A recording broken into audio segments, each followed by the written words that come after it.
You're stuck on a ship for months. Your captain's a tyrant. The food sucks. And all you want is to stay in Tahiti with the hot locals and fresh fruit. So what do? Steal the ship and ditch your boss in the middle of the ocean. That's not a joke. That's history. What followed was one of the most daring escapes ever. Captain Bligh cast off in a tiny boat, somehow navigated over 3,600 miles to safety. Meanwhile, the mutineers disappeared to a hidden island called Pitcairn. At first, it looked like paradise, but isolation, jealousy, and rum turned it into a bloodbath. Within a few years, most of them were dead. This is the wild, true story of the mutiny on the Bounty. If you value these quiet moments of history, consider supporting this space by liking or subscribing, but only if it feels right to you. It helps keep the stories flowing. There's something comforting about knowing who's out there, listening in the stillness. I'd love to hear where you're tuning in from and what time it is for you there.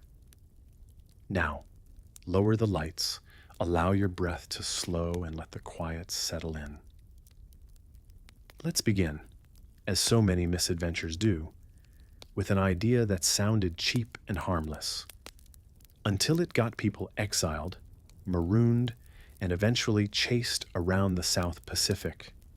In the prim and powdered corridors of Georgian London, a scheme was brewing, one that started not with gunpowder or gold, but with breadfruit. Yes, breadfruit, a starchy tropical plant that looks like it belongs in a botanical sketchbook and tastes like mashed potatoes pretending to be a fruit. The year was 1787, and Sir Joseph Banks, botanist, explorer, and wearer of frankly ridiculous wigs, was deeply invested in this plan. Banks had been on Captain Cook's famed voyage to Tahiti, where he'd clapped eyes on breadfruit and immediately thought, free food.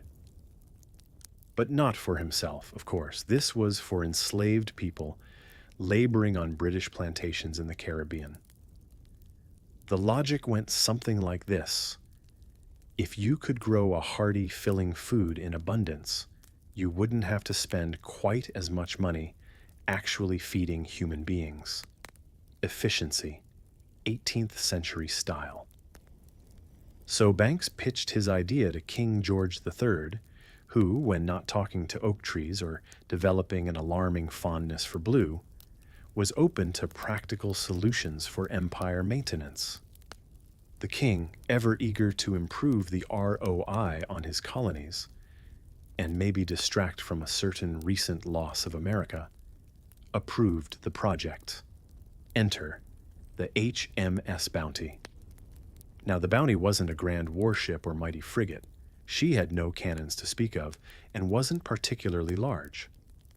Originally built as a merchant vessel, she was retrofitted for her new mission, sailing to Tahiti, collecting countless young breadfruit plants, and then ferrying them across thousands of miles to the West Indies. A sort of floating greenhouse with very damp travel brochures. To command this botanical voyage, they picked Lieutenant William Bligh. Sounds prestigious, right? Except this was the kind of promotion you get when no one else raises their hand. Bligh was a man of contradictions. On one hand, he'd been the skilled sailing master under James Cook. Yes, that Captain Cook, on his third and final voyage. Navigationally, he was excellent. He could read a sextant like it was a love letter. Map making, stellar, storm-high seas, not a problem. But his strengths, unfortunately, ended right around where human interaction began. Bligh was a man whose personality could be described charitably as abrasive, and more honestly, as like sandpaper, but louder. His tongue was infamous. Sailors said he could flay a man with words faster than a boatswain's whip. There are reports, maybe exaggerated, maybe not, that he once reduced a hardened seaman to tears over the way he coiled a rope. The rope was never seen again. Even before the voyage started, people raised eyebrows. Why not appoint a captain? Why a lieutenant? Well, the Royal Navy, in its infinite wisdom, decided this wasn't a naval mission, technically. So Bligh was one of the rare commanders given a ship without the full authority usually afforded to someone in that role. Imagine being told to lead a team, but also that your title was assistant to the regional manager. Bligh hated it.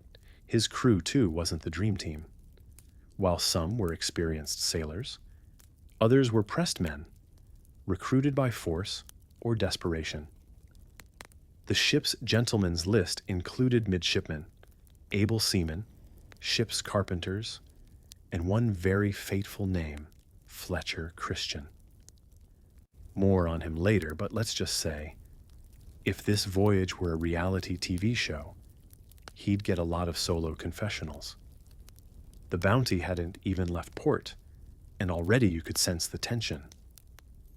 Bligh's ambition wasn't the quiet type. He believed in discipline, order, and his own superiority, in roughly that order. He also believed that yelling solved most problems, which, historically, has never gone well on tightly packed transoceanic voyages. But still, there was hope. Bligh was no fool. His orders were clear: sail to Tahiti, cultivate and collect breadfruit, and transport it safely to the Caribbean. But between Britain and Tahiti lay half the planet, unpredictable weather, a crew who didn't yet hate him, but would soon get the chance, and the fact that keeping tropical plants alive on a saltwater ship is harder than it sounds. Spoiler, it sounds pretty hard already. There was perhaps a flicker of optimism. Tahiti had charm, after all. To the British imagination, it shimmered with exoticism, lush landscapes, warm breezes, and people who didn't wear wigs or speak in passive-aggressive Latin. But none of that would matter if the ship never made it, or if the captain couldn't keep his crew from openly loathing his every syllable. Historically, here's the mainstream bit. Breadfruit eventually did make its way to the Caribbean, just not because of this particular voyage. Not directly, anyway. There's a part of the story where botany triumphs, eventually after some light mutiny and a generous helping of disaster. And as for historical disputes, well, while Bligh has gone down in history as a tyrant, not everyone agrees how much of the blame he deserved. Some say he was no worse than any other captain of his time. Others say he was the gold medal champion of maritime misery. Then again, history's full of difficult men with good resumes.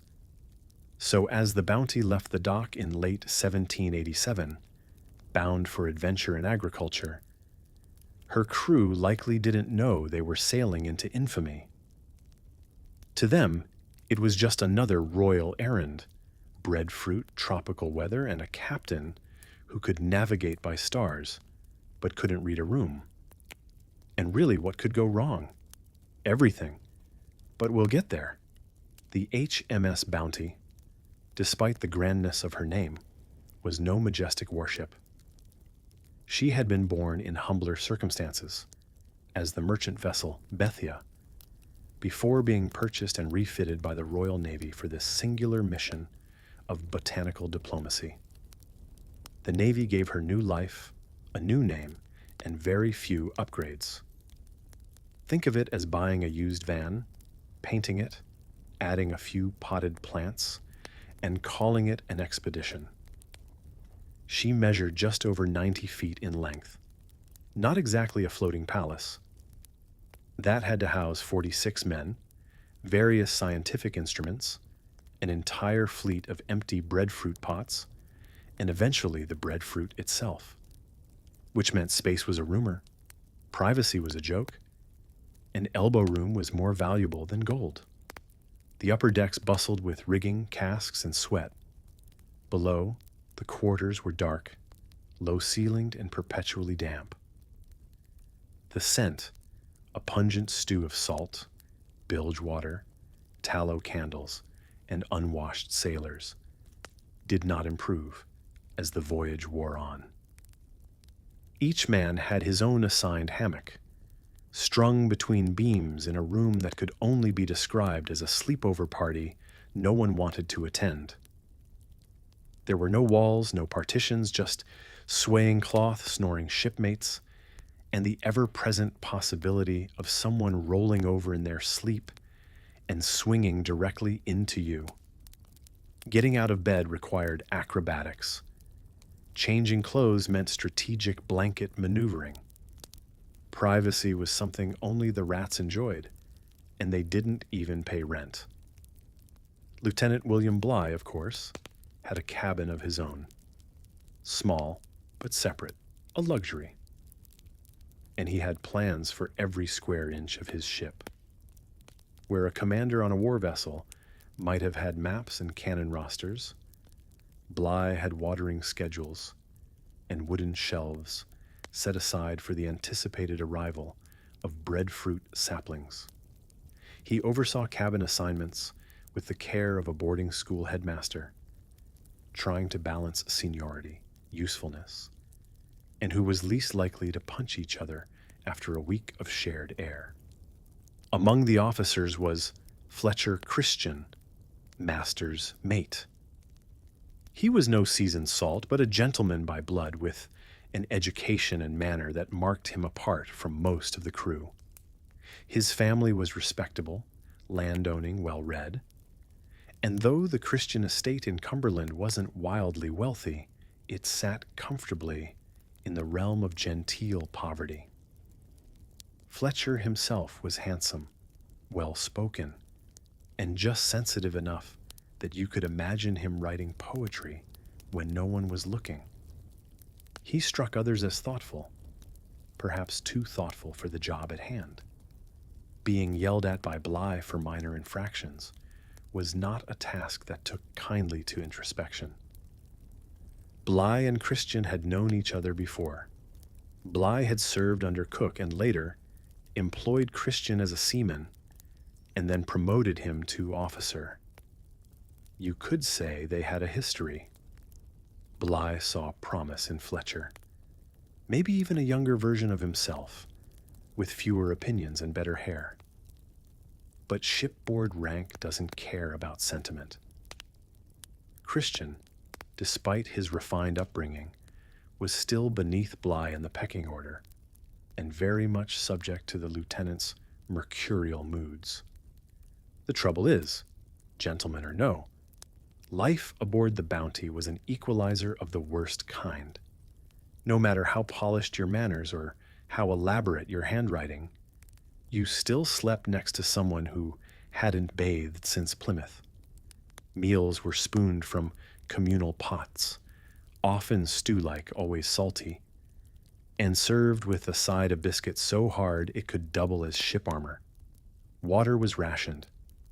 Rum was not quite reward, not quite punishment. It was hydration with consequences. The cramped quarters turned small habits into grievances.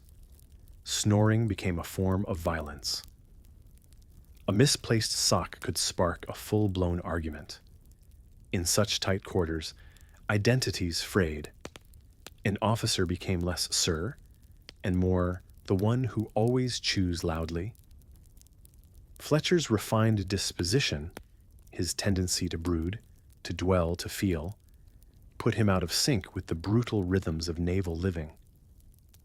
And then there was Bligh. Some captains led with charisma, others with fear. Bligh led with intensity.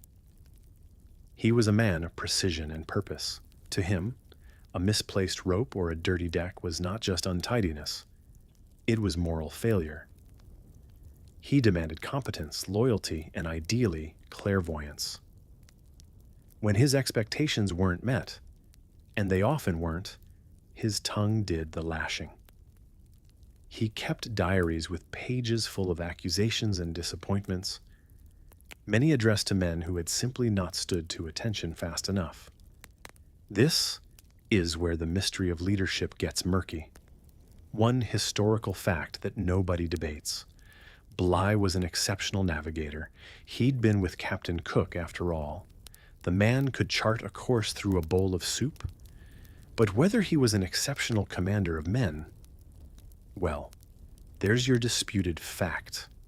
Some historians say he was just a strict disciplinarian in a strict time. Others say he was a petty tyrant with a temper as volatile as a ship's powder magazine. The truth, as usual, likely lies somewhere in between. Meanwhile, Fletcher Christian tried to walk the plank-thin line between obedience and inner peace. He wasn't a natural mutineer. He was a man trying to make meaning out of 13 feet of shared living space, dwindling morale, and a superior who saw constructive criticism as grounds for yelling. There were days when the sky stretched wide and the sea was still, and even Christian could find room in his soul for optimism. And then there were days when the walls of the Bounty seemed to close in around him, tighter with every sunrise. Life aboard that ship was a masterclass in endurance. Endurance of space, of smell, of orders barked at inconvenient hours, of food that defied categorization. The crew passed time with cards, knots, sea shanties, and idle speculation about what Tahiti might be like. Would it be lush? Would the people be friendly? Would anyone ever get a bath? They'd heard stories of paradise, warmth, and women with flowers in their hair. The promise of landfall in the South Pacific kept spirits from slipping entirely into despair. Even the officers dreamed, in their quiet moments, of sand beneath their feet and air that didn't smell like mildew and salted meat. But dreams were dangerous things on a ship like the Bounty. They spread, they fermented, and they rubbed up against reality like barnacles on a hull. Especially when space was so thin and tempers so stretched that even the sea seemed to be holding its breath. So as they sailed farther and farther from England, the men of the Bounty grew accustomed to their world of wood and rope and breathless nearness. They adjusted, at least on the outside. But beneath the layers of pitch and salt and linen, you could already feel it begin, the slow, quiet fraying that happens when gentlemen are pressed too hard and too close for too long. Breadfruit might have been the goal. But between those narrow timbers, the real cargo was tension. Cape Horn did not welcome the Bounty. That southern tip of South America, where the Pacific and Atlantic throw tantrums and trade insults, was famously rough, like the sea is actively trying to kill you, rough. Some sailors called it the graveyard of ships. Others, less poetically, just cried into their sea biscuits and hoped for the best. Bligh, however, believed he could finesse it. He tried again and again to round the horn, battling against winds with the drama of a Jane Austen character fighting off a scandal. But the storms weren't having it. They roared and shrieked and hurled icy rain sideways. It wasn't just cold. It was violent, sharp, wet cold, the kind that soaks into every seam of your coat and stings like a betrayal. Waves rose like hills. Wind howled like ghosts with grievances. And the Bounty, a mere speck of timber and wet rope, was tossed back each time. For a solid month they fought. Day after day, drenched and exhausted, the crew got shoved around the deck like laundry in a stormy washing machine cycle. The sails strained, the masts groaned, even the ropes probably wanted to resign. Eventually, Bligh admitted defeat, though with the enthusiasm of someone being asked to eat boiled cabbage for breakfast. "Fine," he more or less said. "We'll go the other way." And so eastward they turned, opting for the longer route around Africa's bulbous toe, the Cape of Good Hope. It was less rebellious than Cape Horn, though not exactly friendly. Perhaps it was just too tired to argue. This detour cost them months, but it also gave Bligh time to establish something he loved nearly as much as charts: rules. He was meticulous, and not in a cozy, alphabetize the spice cabinet way, more like scrub the deck daily or face a lashing meticulous. The man ran a floating boot camp. Every day began with inspection, cleaning, and a routine that felt suspiciously like an early morning punishment. Shirts were checked. Boots, if you had them, were expected to be tidy. If your hammock was messy, it might suddenly go missing. But Bligh wasn't just being controlling for fun, though it's fair to say he found it enjoyable. He had a real concern in mind: scurvy. The not-so-fun vitamin C deficiency that turned gums to mush and limbs to dead weight. It had devastated British sailors for decades. Teeth fell out, joints swelled, and in general, it was not the kind of thing you wanted happening to your crew when you still had oceans to cross and mutinies to avoid. Bligh, to his credit, had studied under Captain Cook, who was famous not just for discovering things that already had names, but also for keeping his men weirdly alive. Bligh followed suit. He made lime juice mandatory, the naval version of drink your orange juice, it's good for you. He kept the men on a rotating diet, a blend of salted meat, stale biscuit, and anything vaguely resembling a vegetable. He enforced hygiene with the same fervor modern gym bros apply to protein intake. And so the crew stayed remarkably healthy. Miserable but healthy. Their teeth mostly intact. Their limbs mostly functioning. Their spirits, however, somewhere around mildly haunted and openly fed up. Because here's the thing. While Bligh's methods worked, his tone didn't help. He had a special gift for turning suggestions into orders and orders into insults. He could provoke a sailor just by complimenting his boots. Everything felt like a judgment. Everything had a rule, a reason, a warning. But in between his barked orders and rigid expectations, life at sea settled into a strange rhythm. The ocean, vast and endless, stretched out in every direction, an infinity of blue and gray, broken only by the creak of the ship and the slap of waves on wood. Some days were still, others stormy. Always, there was the ever-present roll of the ship beneath them, the smell of brine and unwashed men, and the sounds. Wind in the rigging, ropes tightening, the occasional shout or cough. Time passed in rituals. The striking of the ship's bells, the change of watch, the preparation of meals that tasted vaguely of wood and disappointment. The crew adapted, like one does to a job they didn't apply for.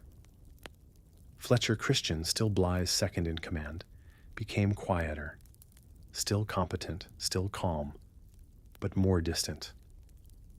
He followed orders, yes, but increasingly didn't seem to believe in them, or in the man giving them. He wasn't mutinous, not yet, just tired. Some of the younger crew were growing restless. They joined this voyage dreaming of Tahiti, of sun, of green islands and soft breezes. Instead, they got months of damp socks and Bligh's voice shouting, "Swab faster." A disputed detail, because history loves a mystery, is whether Bligh's rations were fair. Officially, he didn't shortchange the men and kept things equitable, but later, Some sailors claimed he favored certain officers, doling out better portions or turning a blind eye to infractions. Maybe, maybe not. Maybe they just needed another reason to hate him later. A known fact, though, is that Bly's navigational skills were exceptional.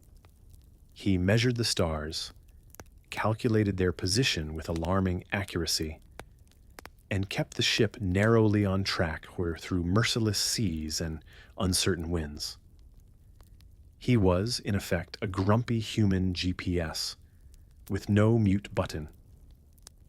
As they edged closer to the Indian Ocean and began to think once again of warmth and coconuts, the mood aboard the Bounty shifted. Not improved, just changed. The men had survived the Cape, dodged scurvy, and almost made peace with the smell of each other's feet. But beneath their survival was something else, a slow, creeping resentment, like a bruise that doesn't hurt until you press it. They were still weeks from Tahiti, and every mile brought them closer to both land and whatever consequences had been quietly brewing at sea. By the time the Bounty eventually rocked into the golden harbor of Tahiti in October 1788, the men aboard were more sea-wary than seaworthy.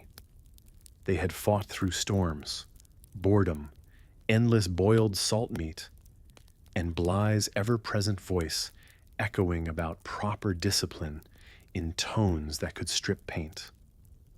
So when the ship finally dropped anchor in Matavai Bay, and the scent of tropical flowers replaced the scent of wet wool and unwashed socks, it was less a landing and more a collective emotional collapse. There they were, the breadfruit trees, tall, thick-leaved, and perhaps a little smug, waving slightly in the warm island breeze, as if to say, "Took you long enough." But the trees weren't ready to travel. No, the breadfruit had to be nurtured, potted, and encouraged to grow strong roots if they were to survive the long journey to the Caribbean sugar plantations. This meant one thing: the Bounty would stay anchored for months, 5 of them to be exact. That's a lot of time to water plants, or, as it turns out, fall in love with a tropical paradise, sometimes literally. Tahiti for the tired, salt-crusted crew was a dream they hadn't dared imagine. The island was lush and warm, the food fresh and sweet, coconuts that fell with a soft thud, ripe bananas by the bundle, and grilled fish kissed by smoke and salt spray. This was not the hardtack and mystery stew they were used to. If you ate a breadfruit in Tahiti, it wasn't to test its durability. It was because someone had roasted it over an open flame and handed it to you with a smile. The Tahitians, generous and curious, greeted the crew with a kindness that was both disarming and deeply soothing. Discipline, that great linchpin of naval life, began to dissolve into the tropical heat like sugar in tea. Ropes weren't tightened quite as sharply. Duties that once rang like bells through the day became suggestions.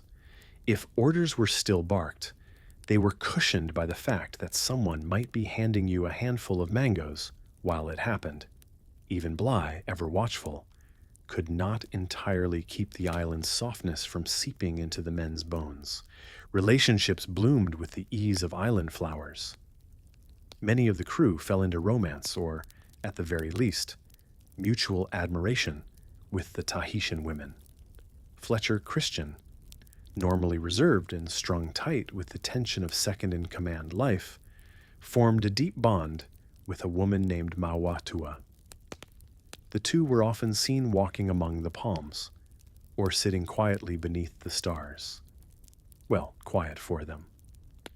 The rest of the crew, meanwhile, were busy discovering that courtship was a great deal simpler when both parties preferred smiling to shouting. For Christian, it was more than affection, it was relief.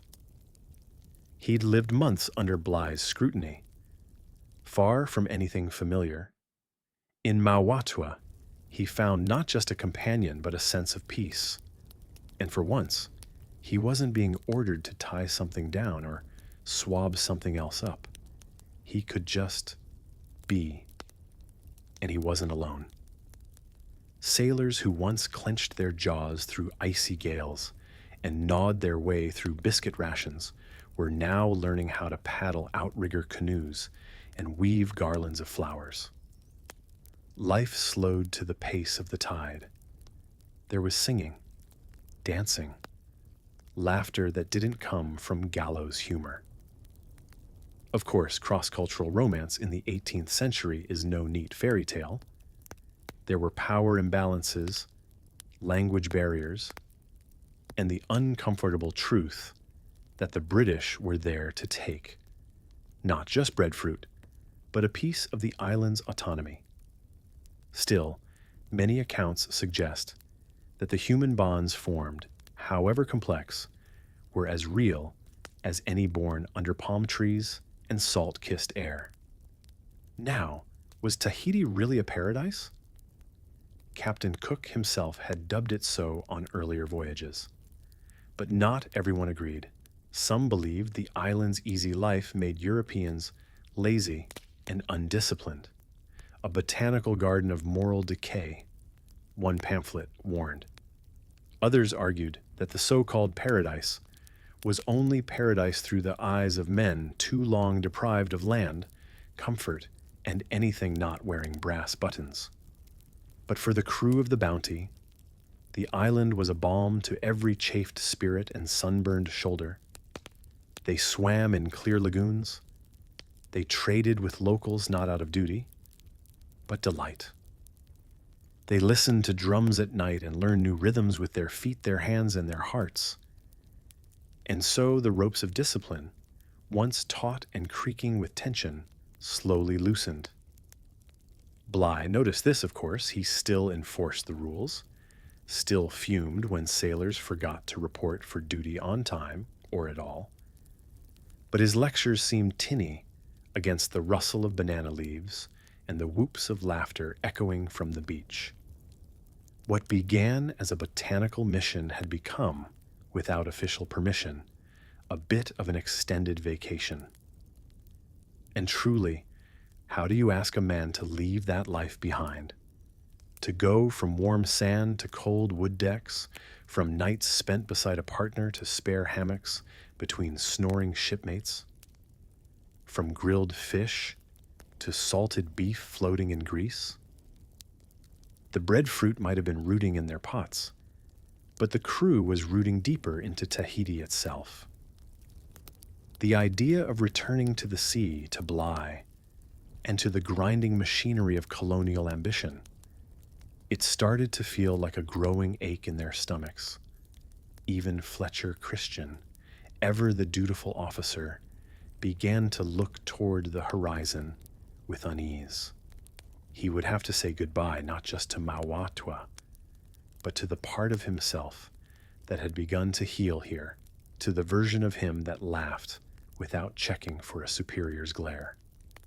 Come March, when the trees were finally ready, and the ship would need to be reloaded for departure, the Bounty crew would try to shake off months of softness and resume their roles. But something had shifted. Some of them quite simply didn't want to leave at all. And who could blame them? After all, if paradise hands you a mango, you don't ask for salted pork.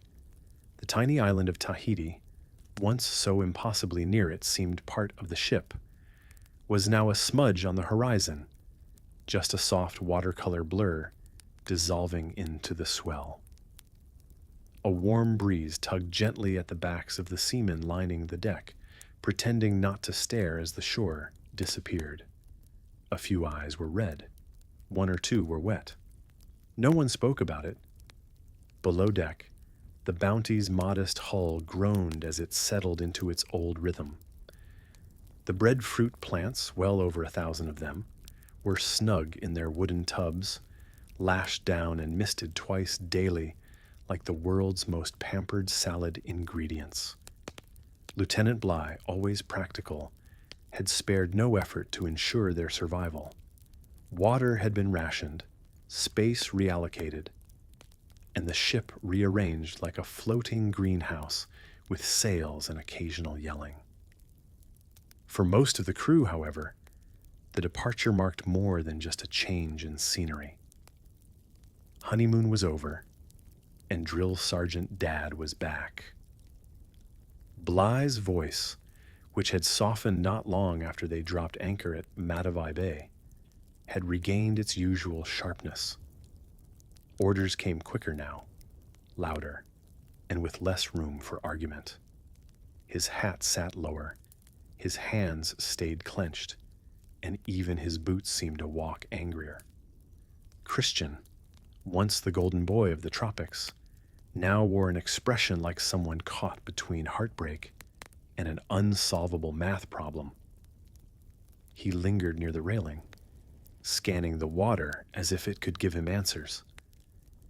His skin was still sun-bronzed from months ashore, but the easy smile he'd worn in Tahiti was now absent, packed away neatly, perhaps, with his memories of Mauatwa, her laughter, and the way the light caught on her flower-laced hair.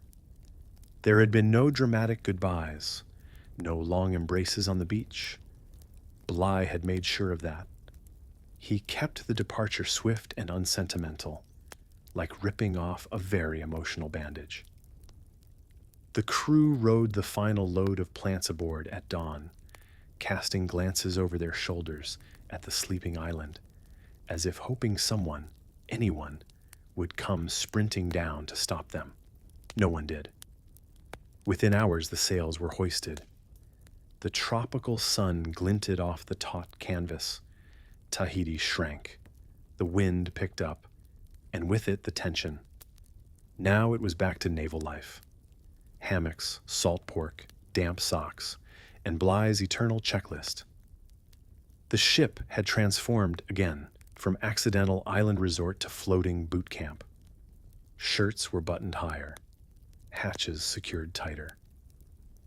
Bligh resumed his favorite pastime, being everywhere at once. He stalked the deck like a man personally affronted by sloppiness, calling out infractions with a raised eyebrow and a tone that could sour milk. Morale, understandably, nosedived. The crew, who had once built small palm shelters and danced in moonlit sand, were now relearning the brutal choreography of their old life. The calluses on their hands, softened from months of leisure and flirting, returned with blistered vengeance. The breadfruit tubs, once a noble mission, had become a leafy reminder of all they'd left behind. Even the sea seemed different now. It was still the same vast Pacific, but the gentle sway no longer rocked them toward dreams. It just made the buckets slosh. The fish weren't as curious. The dolphins didn't show up, or maybe they did, and no one cared to look.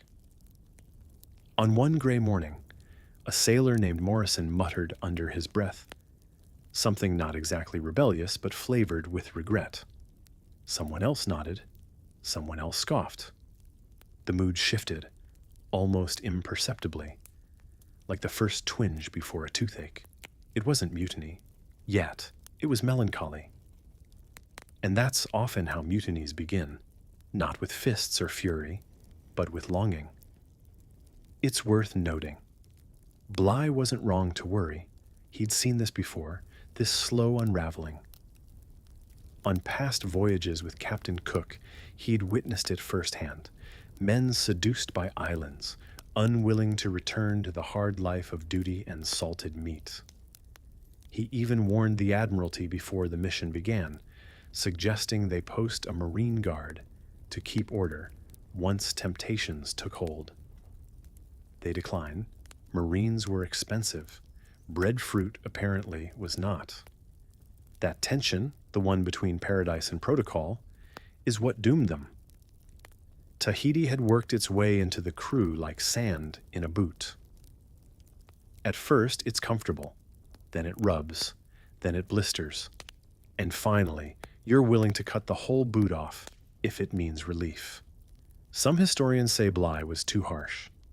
Others argue he was astonishingly lenient for an 18th century naval officer. After all, he didn't flog recklessly. In fact, during the entire voyage to Tahiti, not one man was executed, which, for the Royal Navy at the time, was practically a team-building exercise. The real question, still debated quietly in academia and loudly at nautical-themed bars, is whether it was the paradise that changed the men or the realization that they could never truly return to it. Was it Christian's love for Mauatua that pulled his heart like the tides? Or was it knowing that in going back to England, he would not be a man in love on a beach, but just another officer with a damp uniform and too many rules? Whatever the answer, the Bounty sailed forward, inch by inch, into what would become a storm of history. The breadfruit leaves rustled in their tubs. The crew carried out their tasks with increasing heaviness. And Bligh, pen in hand, recorded his logs with the precision of a man who believed order could hold back chaos. Spoiler, it couldn't. But for now, the ship moved steadily westward, its sails taut with the wind, its belly full of plants and tension. Tahiti was gone, and the dream, with its warmth, its moon, its music, had vanished with it. Only the sea remained, and the silence. And that old familiar taste of salt, sweat, and slow-burning resentment. There's a peculiar stillness to the open sea. Not silence exactly, but a hush, like the world's been muffled with thick wool. Wind through canvas, the soft groan of timber, the occasional swear muttered at a rope. Somewhere near the volcanic island of Tofua, beneath the weight of all that infinite blue, the HMS Bounty floated along, and then came the coconuts. It started, as all great shipboard dramas do, with something small, or in this case, something round, hairy, and suspiciously missing. Bligh woke with a start, probably after having a dream where someone was scrubbing the deck improperly, and immediately demanded the whereabouts of his personal, private coconut stash. Not the ship's coconuts, not the general rations. No, these were his coconuts. Lieutenant William Bligh, decorated officer of His Majesty's Navy, arbiter of maritime order, was missing some coconuts, and he was not amused.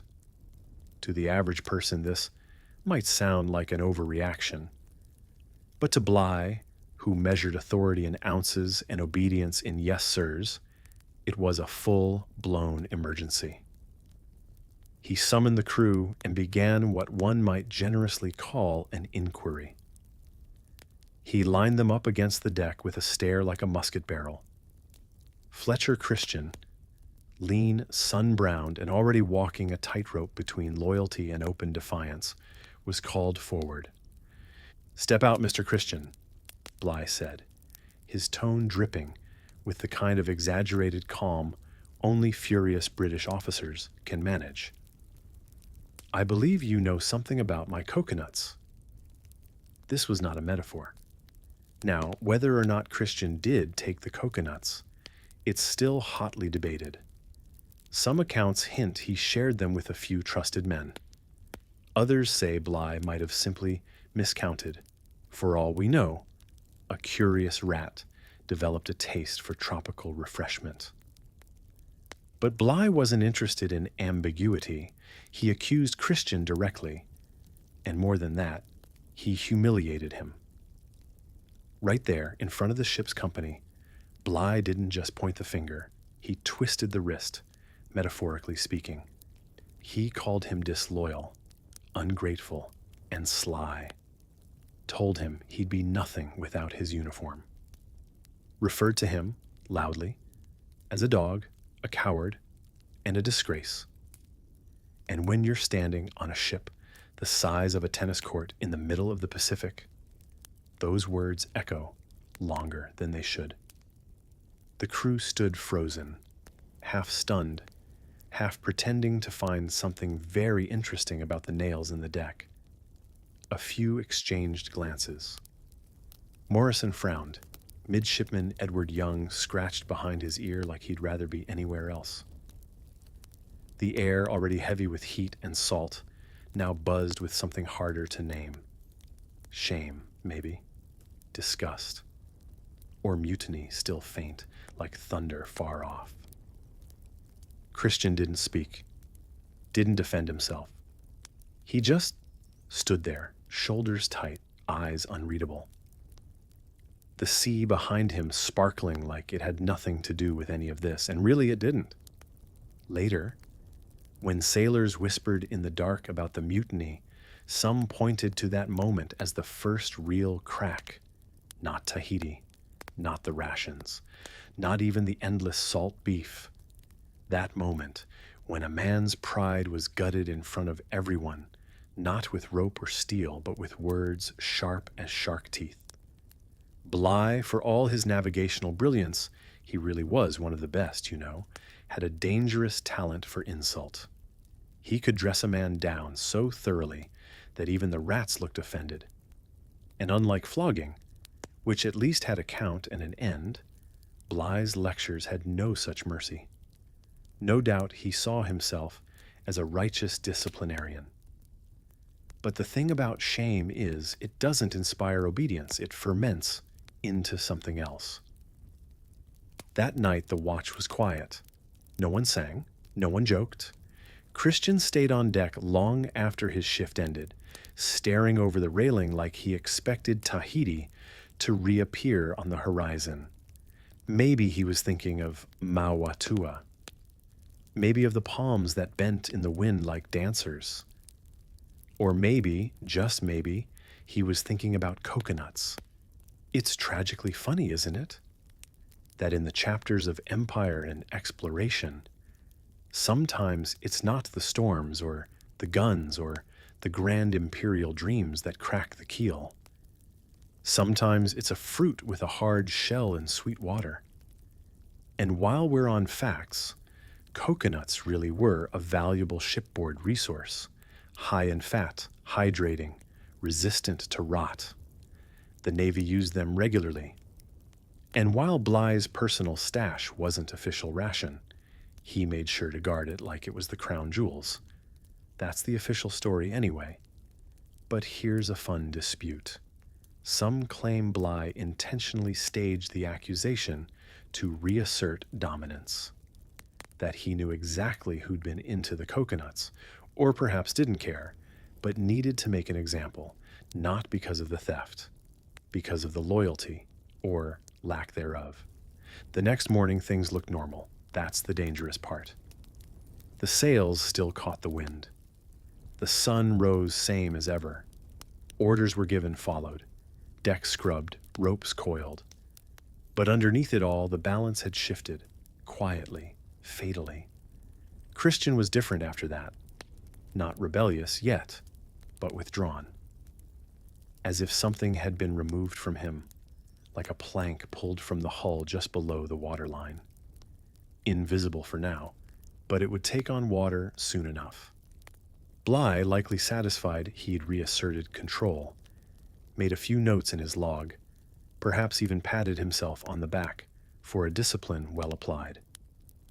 He couldn't see it yet, but he'd planted a coconut seed of his own, not in the sand, but in Christian's mind.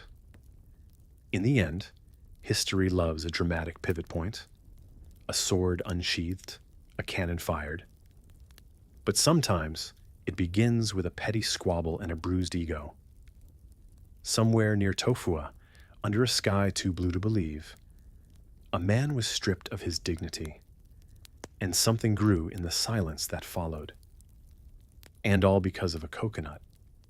The hour before dawn does something strange to a man. The light hasn't arrived yet. The sky is drained of color. Quiet sits heavy on the world, and everything is shaped by shadows and instincts.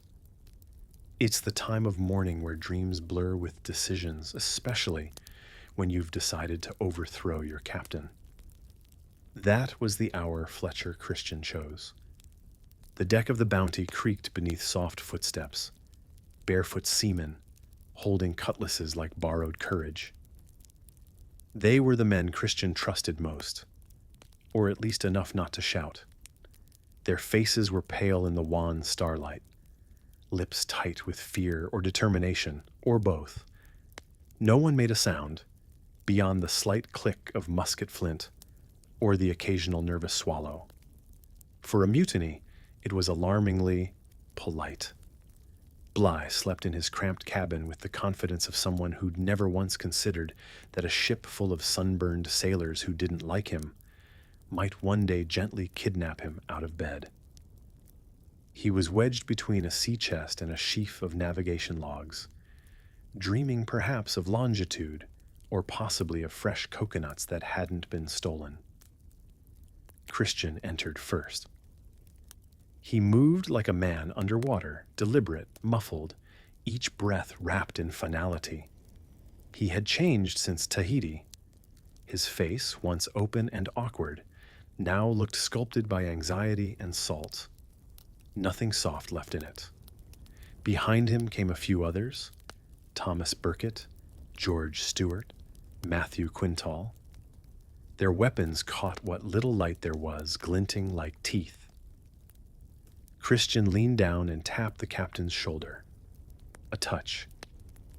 Bligh startled awake, mouth already forming a complaint. But then he saw the cutlass and the eyes, and the expression that lacked any room for negotiation. "What is this?" Bligh barked, because of course he did.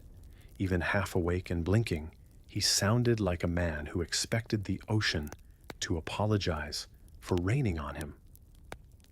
Christian's voice barely rose above the cabin's creaks and the shifting hull.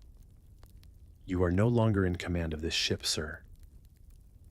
Bligh sat up fast, sheets tangling around him. But he wasn't given much time to argue. Two of the men grabbed him, not roughly, more like stagehands moving an unwilling actor off script. He struggled briefly, insult forming between his teeth, but it died halfway when he realized no one was stopping them. The ship listened and said nothing. No shots were fired, no blood on deck. It wasn't that kind of rebellion. Bligh was hustled up the ladder in his nightshirt, the very picture of a man who clearly hadn't scheduled this interruption. Crewmen gathered, silent as ghosts. Some avoided his eyes. A few watched, alert, but not interfering. The old order had fallen apart, not in a thunderclap, but in a quiet procession of waking limbs and unsaid words.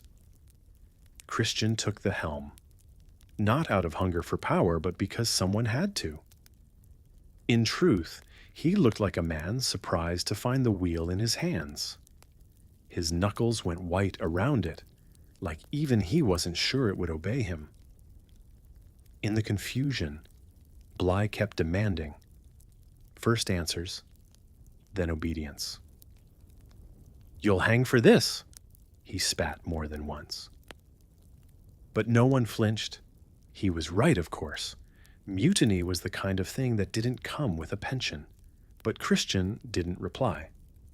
Not really. He just gave instructions, calm, focused, like he'd rehearsed it all 100 times in his head while staring at the brilliant Tahitian moon, wondering if he could really do it. By sunrise, the Bounty had new masters. Christian walked the quarterdeck not like a captain, but like a man still checking whether he was dreaming. Below deck, ropes were hauled, lists were scrawled, and Bligh, along with 18 loyal men, was set aside. Historically speaking, no one died during the takeover. Not directly. That's one of those little surprises. In a century full of saber duels and cannon smoke, this revolution happened with bare feet and whispered names. Some argue whether Christian planned it far in advance or acted impulsively that night. Depends on who's telling the story, Bligh or Christian. One thing's for sure. By the time the sun had clawed its way above the horizon, the HMS Bounty no longer belonged to the British Crown. It belonged to a group of men who believed, rightly or wrongly, that escaping one kind of prison, even at the cost of another, was worth it. And so, with no royal orders, no admiralty charts, and definitely no plan for explaining this at a dinner party, they took to the sea. The sails filled, the rudder turned, and the ship sailed on, free and doomed in equal measure. The launch was 23 feet long, built for short trips to shore, not the open Pacific. It bobbed alongside the swaying hull of the Bounty like a lifeboat next to a floating empire. Before the mutiny, it might have carried coconuts or buckets of water, or a few disgruntled sailors grumbling about Bligh's latest measurements of wind direction. Now it was about to carry a man and 18 others across thousands of miles of ocean. Without charts. Bligh stood on the deck in his shirt sleeves, blinking at the dawn. He had just watched his ship, his command, his floating universe, be taken from him with barely a shout. Fletcher Christian stood where Bligh used to, expression unreadable, silhouetted against the rigging. The line between mutineer and melancholy poet had officially blurred. The loyalists moved quietly. No one begged. No one fought. They just went. Some climbed into the launch stiffly, still stunned. Some eased themselves down with practiced care, like they were doing something as routine as rig repairs. Young Peter Heywood was among those left behind, still uncertain on which side he belonged. His face flickered through the mainsails like a ghost. The mutineers tossed down meager supplies. Some salt pork, a keg of water, a few pounds of ship's biscuits, already flirting with mildew. There were a couple of coconuts, perhaps added by someone who still felt the sting of conscience, and maybe wanted Bligh to live just long enough to tell the story. One sextant made the cut. No charts, no compass, no weapons, unless you counted Bligh's voice, which could cut through solid teak when properly warmed up. And then they lowered the boat. The sea was gentle for the moment, like an old dog watching you pack for a trip, not yet realizing you're not coming back. The horizon, wide and unknowable, stretched endlessly, a tapestry of sunlight, cloud, and possibility. Or peril. The South Pacific didn't exactly have a reputation for forgiveness. Bligh climbed down last. He had to bend his tall frame beneath the low rail, one hand still white from clasping the quarterdeck rail just a few minutes too long. He settled at the stern of the launch, clutching the tiller, suddenly captain again, just of something significantly smaller and significantly more floatable. Above them, the Bounty's hull towered, her stern windows blinking in the sun. For a moment she looked like she might come back, like Christian might cry out, "Just kidding, get back on board." But no one said a word. And then the Bounty turned east, her sails filled gently. No fanfare, no broadside, no dramatic music, just the slow process of leaving. The ship that once carried them to paradise now carried only ghosts. The launch drifted in its wake, half full of sailors and half full of silence. Bligh watched her go, lips pressed so tightly together they could have cracked stone. It's often said that he was a tyrant, too severe, too unforgiving, too obsessed with discipline. But say what you will about Bligh, he knew how to survive. "Gentlemen," he finally muttered, "we'll make it." Which is a nice thing to say when you're adrift in the middle of the ocean, unarmed, running low on biscuits, and using your own shirt as a sunshade. Optimism, now available in nautical flavor. The men began to row, not because they had a plan, but because doing something felt safer than floating. The oars creaked in the locks. The sea murmured around them. A few looked back once or twice. Most didn't. They had two options: head north toward the friendly islands, where they may or may not be greeted with spears, or strike west toward Timor, thousands of miles away. An insane distance, an impossible one. But it was the one with fewer cannibals. So that's what Bligh chose. What they didn't have in supplies, they tried to make up for in ingenuity. Bligh tore pages from his logbook to sketch crude maps. He kept track of their position using dead reckoning, a technique that in theory works best if you're not already mostly dead. The men stripped to the waist under the tropical sun, muscles knotting as they rowed, faces burning brown, then red, then white again, as salt streaked back like war paint. They ate in shifts, more to maintain order than calories. They drank water sparingly. Jokes were rare and never very funny. Someone may have tried to hum a sea shanty once, but it didn't catch on. And yet, day by day, mile by mile, they survived. They rested only at night, huddled shoulder to shoulder, every inch of space used. They took turns bailing water. They healed by necessity, not medicine. A bit of an infection. Sorry. Rub it with seawater and think positive thoughts. It's worth noting one mainstream fact here. This voyage is considered one of the greatest feats of open boat navigation in maritime history. Bligh took those men over 3,600 miles, from Tofua to Timor, with barely any tools. Just the stars, a few scraps of breadfruit logic, and what we can only assume was a stunningly passive-aggressive internal monologue.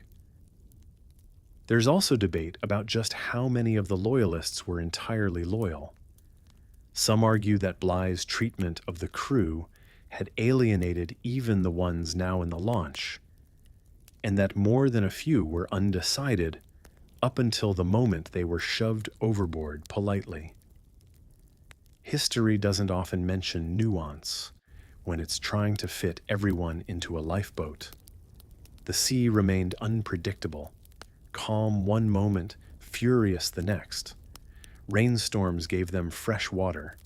Blessed if you didn't drown trying to catch it. Flying fish sometimes landed straight in the boat, to the astonishment of all and the delight of the cook, who had approximately one recipe and no utensils. Saltwater ulcers formed, muscles cramped. Morale dipped so far it developed mariners' trench foot. But Bligh drove them. Not with lashes or threats. Those were back on the bounty. But with the desperate need not to die. He rationed everything. He steered by habit, educated guesswork, and possibly the sheer force of his own willpower. At some point, someone probably suggested maybe building a sail from their shirts. Someone else pointed out that then they'd be both slower and sunburned. So they settled for rowing, and drifting, and hoping. Above them, the stars wheeled silently. Beneath them, sharks cruised with terrible patience. The air turned colder with each passing week, and the launch continued west, stubborn as a cork in a bathtub, unsure where the drain was but refusing to go down. And if you'd been there, if you'd listened closely past the creak of the oars and the slap of the sea, you might have heard Bligh muttering navigational calculations under his breath like sacred incantations, west-northwest, 75 miles to the next chartless island. A change in clouds, the angle of the sun, survival disguised as a math problem. The launch, carrying almost nothing but stubborn hope, inched across a vast and indifferent ocean. And somewhere behind them, the Bounty sailed on, its own journey just beginning. The sea did not care about British naval ranks or orders shouted from the stern. It didn't care that William Bligh had just been thrown off his own ship by a handful of underqualified and slightly sunburned sailors. It only cared about being vast, salt-heavy, and entirely unimpressed with human decisions. Bligh sat at the tiller of the open launch, a 23-foot-long wooden lifeboat designed less for long voyages and more for short beach trips, preferably involving sandwiches.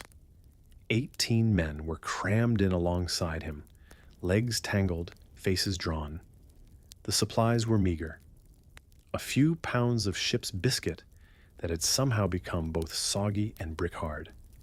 A bit of salt pork, some rum, and a sextant, an instrument that proved at least someone had been optimistic about their chances.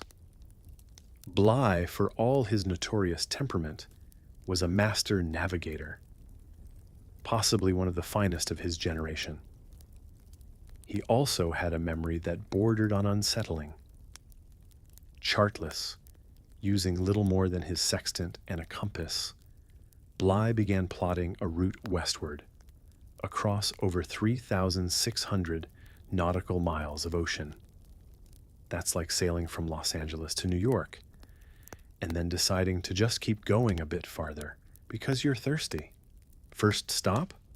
Tofua, a volcanic island just 30 miles away.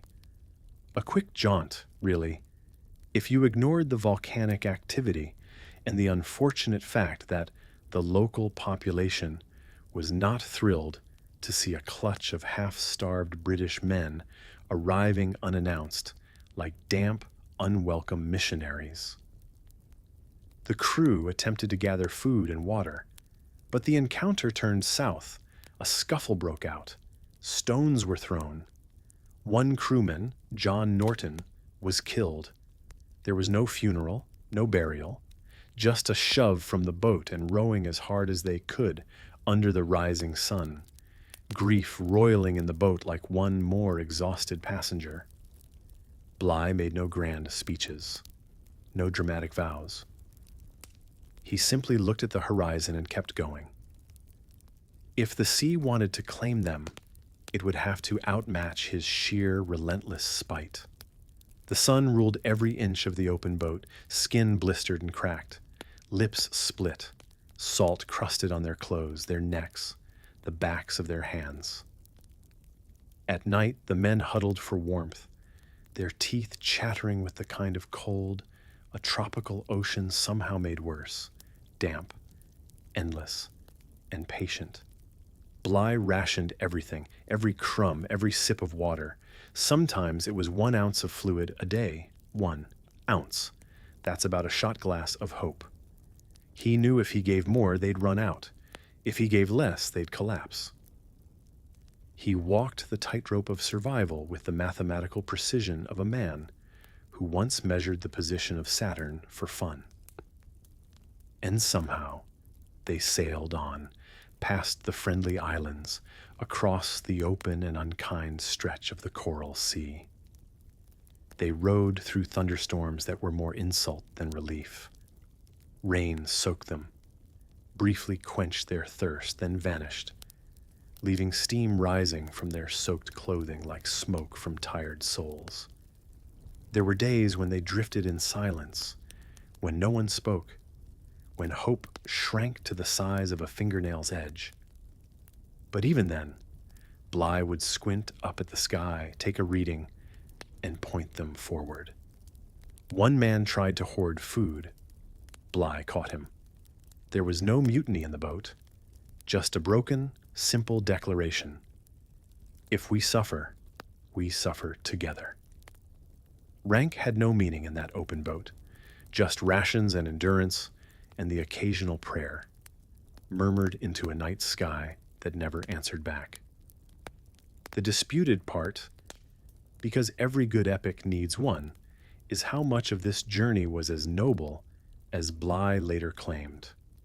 Some argue he exaggerated their starvation, or that he downplayed the role of the men with him.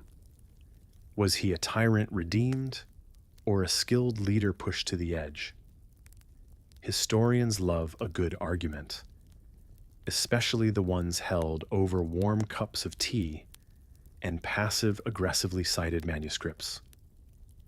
But what isn't disputed is the journey itself. 47 days after being cast adrift, the launch reached the Dutch-controlled island of Timor. Civilization. A port food that didn't come with weevils, or a texture best described as regretful. 17 of the 19 men had survived. For a voyage without chart, map, or proper supplies, it was nothing short of nautical witchcraft. Bligh staggered ashore, emaciated, sun-scorched, and unbowed. Not many men had ever navigated such a stretch of ocean in a lifeboat. Fewer still had done it, while being arguably the least popular man on the ship.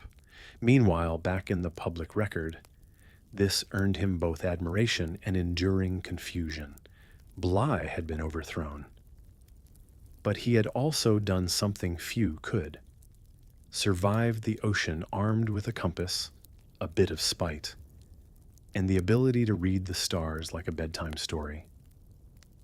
He didn't rest. Not really. Bligh, ever the professional complainer and perfectionist, immediately began compiling notes, names, coordinates, official reports. He still wore his naval authority like a slightly tattered cloak and clearly intended to use it.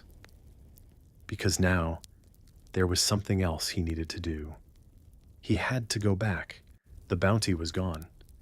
Fletcher Christian had stolen the ship, or liberated it depending on your taste in seafaring drama. But Bligh's journey wasn't finished. He had survived the sea. Now, he would pursue the mutineers. It was June of 1789. The men had been at sea for 47 days, in a launch built to carry far fewer than those who arrived in it. 17 skeletal forms spilled onto the beach, hollow-cheeked and weather-beaten, their skin cracked like ship's timber, and their clothes more patch than purpose. One of them was William Bligh, gaunt, grimly upright, and still somehow clinging to a little authority and a lot of indignation. Locals and Dutch colonials gathered in disbelief. Even in an era when shipwrecks were practically a postal service, this was something different. The Bounty's launch had traveled over 3,600 nautical miles through open ocean. No maps detailed the full route. No GPS, no bottled water, not even a proper sail. Just Bligh's uncanny memory for navigation, a sextant, a couple of bread crusts worth of discipline, and a sheer refusal to die. They were taken in by the Dutch governor, a man likely torn between compassion and the bureaucratic migraine of unexpected British sea wraiths showing up at his door. The men were fed, medically tended to, and likely subjected to the awkward luxury of actual beds. Imagine going from a wooden bench in a storm-tossed boat to mattress and mosquito netting. The contrast might have been disorienting, but let's be honest. After drinking rainwater out of a coconut husk, even lukewarm stew tasted like heaven. Bligh did what Bligh always did.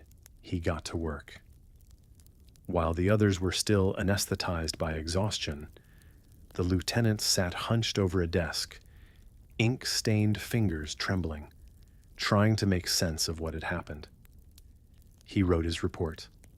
an epic tale of high seas betrayal, of loyalty tested, and of survival that bordered on the mythic.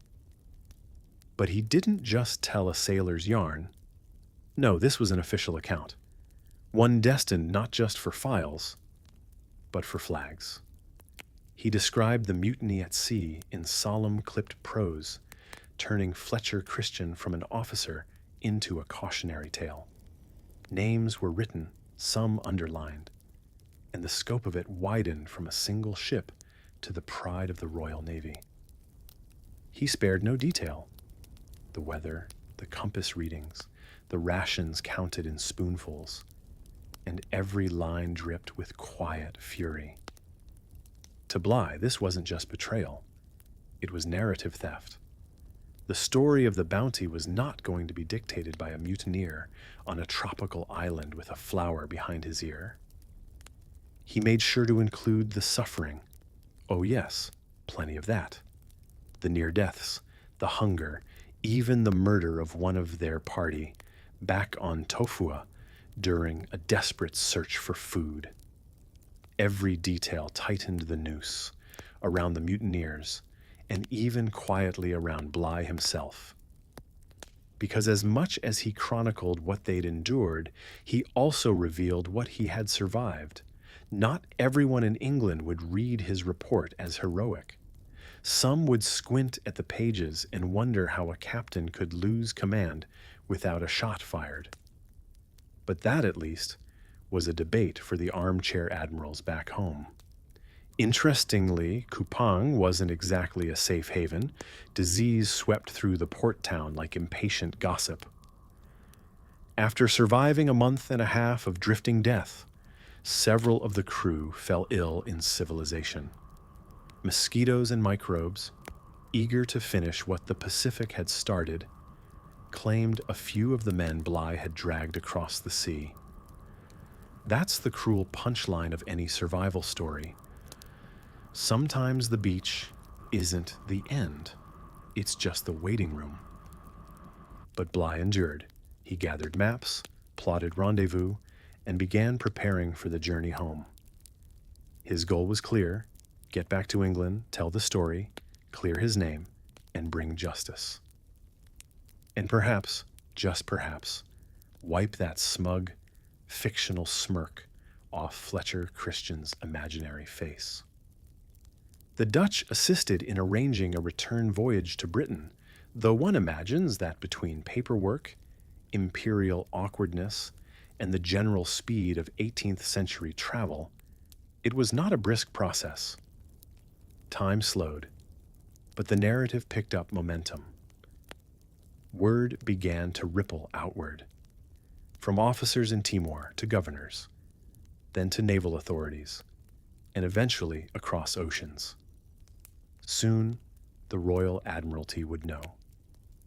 The King, too, George III, still clinging to powdered wigs and colonies, would be informed that one of His Majesty's ships had been taken by its own crew. By the time Bligh touched English soil again, the rumor mill was already stoked into a forge. Questions brewed. Was Bligh a poor leader? Was Christian a pirate or a folk hero? Was breadfruit really worth all this? And here's one of those disputed facts that historians love to quarrel about over tea. Did Bligh beat and berate his men into mutiny?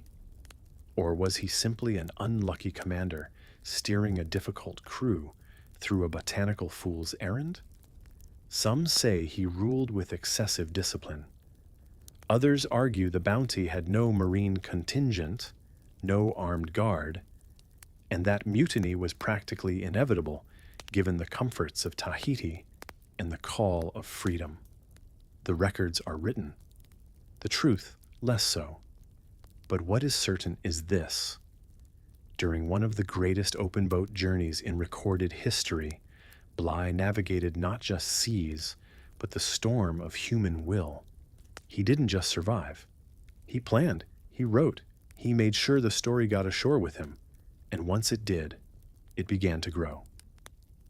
In salons and sailors' taverns, In grimy London parlors and stately naval offices, the name Bounty began to carry weight, not for its cargo, not for its crew, but for what it said about loyalty, leadership, and how quickly paradise can turn into purgatory when the compass spins sideways. Somewhere in Kupang, the flowers still grew. The sea still rolled up gentle against the shore, unaware of the history it carried.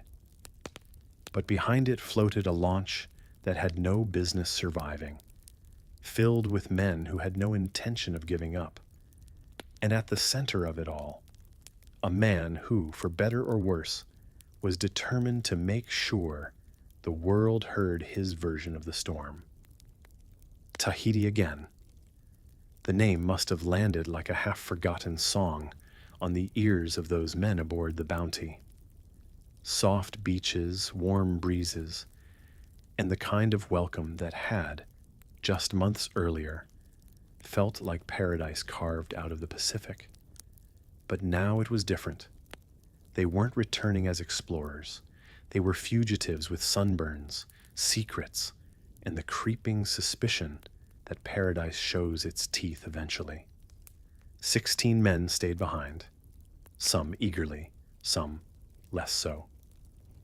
A few loyalists, those who hadn't exactly signed the RSVP to Fletcher Christian's midnight mutiny, were forced to accompany the group. They had little choice. It's hard to say, no thanks, I'll wait for British justice, when there's no ship, no captain, and you're bobbing in the middle of the ocean with a group of men practicing their pirate glower. Tahiti hadn't changed. The palms still leaned lazily over the water, the breadfruit still ripened under the sun, and the islanders still greeted the Bounty's return with open arms and woven garlands. But this time, there was a thin layer of unease settling over the shore. The first time they'd come with the British Navy's blessing.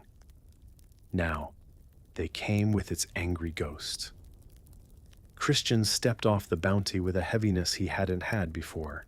His face, once tanned and boyish, now seemed drawn, as if he'd aged faster than the trip allowed. He reunited with Mawatwa, barely able to meet her eyes. Maybe he feared what he'd see lurking behind her smile. Maybe he feared seeing the man he used to be. Or maybe it was just the growing awareness that you can't outrun a Royal Navy warrant forever. The mutineers tried to settle in. For a while, it even worked. They built homes from palm trunks and coral limestone, blending British ambition with South Pacific relaxation. Chickens scratched the dirt. Children's laughter echoed between the trees. And for a few weeks, or perhaps even months, it almost looked like a fresh start. A very illegal, very sun-dappled fresh start. But paradise has a funny way of magnifying what's already inside a man. Tensions among the mutineers began to simmer under the surface.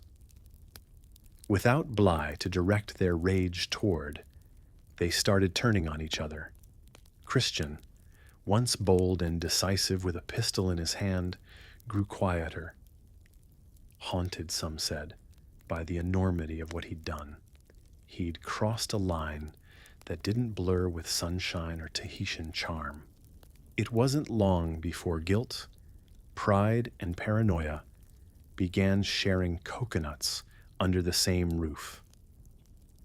And as for the loyalists, those men who had stayed faithful to Bligh but ended up marooned on an island anyway, they lived in a kind of limbo, too dangerous to set free, too innocent to punish. It was an awkward roommate situation, to put it mildly. A few were allowed to build their own quarters and move about freely. Others were watched closely. The mutineers didn't know what to do with them exactly. You can't really start a new society when half the population wants to arrest the other half. And then there was the question of the British returning. Oh, they knew it was coming. Every quiet wave, Every passing bird felt like a whisper of England on the horizon. The Navy didn't just forget about stolen ships, especially not ones that had been transformed into tropical Airbnb pods. Word would get back. Bligh, that stubborn, salt-crusted mariner, was probably already charting a course across the planet with nothing but a compass and a grudge. So the discussions began. Quietly at first, then with growing urgency. Should they stay? Should they run? Should they build a raft and paddle to someplace even less civilized, possibly New Jersey? The group began to split. Half wanted to remain in Tahiti, they knew it. They loved it. And perhaps they believed they could blend in, start lives, and disappear into the green folds of island life. The other half, led once again by Christian, was less optimistic. They knew the Navy would come, and when it did, it wouldn't be handing out invitations to a beach luau. Among the more convincing arguments for leaving Tahiti was a very simple, very British one. Hiding in plain sight rarely works when you're pale, sunburned, and have a tattoo that reads, "Property of His Majesty's Bounty." And then, of course, there's the matter of which facts are true. Some say Christian wept openly on the beach, torn between his love for Mauatwa and his growing fear of retribution. Others insist he remained cold, calculating, already preparing an escape that would take him far beyond the reach of any admiral's wrath. The historical record is fuzzy. Some letters say one thing, memoirs say another. And who's to say which version is more accurate? Maybe both, maybe neither. The ocean has a way of swallowing the truth and burping up whatever version people want to believe. Still, one thing's for sure. The arrival of the Bounty back at Tahiti marked the beginning of a fragile peace. A tense, sand-covered limbo perched between paradise and punishment. There were moments of calm, sure. Laughing children, warm surf, dinners under woven thatch roofs. But hovering above it all was the certainty of a distant sail, a shadow on the water, and the drumbeat of British boots eventually coming ashore. It's funny how mutinies begin with so much fire and end with so much waiting. The most dangerous thing wasn't the uprising, it was the stillness afterward, the knowing.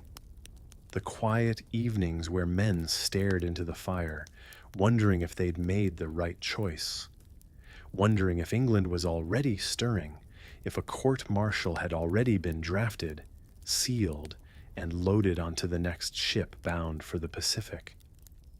And while they waited, trying to be builders, farmers, husbands, and guardians of a crumbling secret, the island watched them.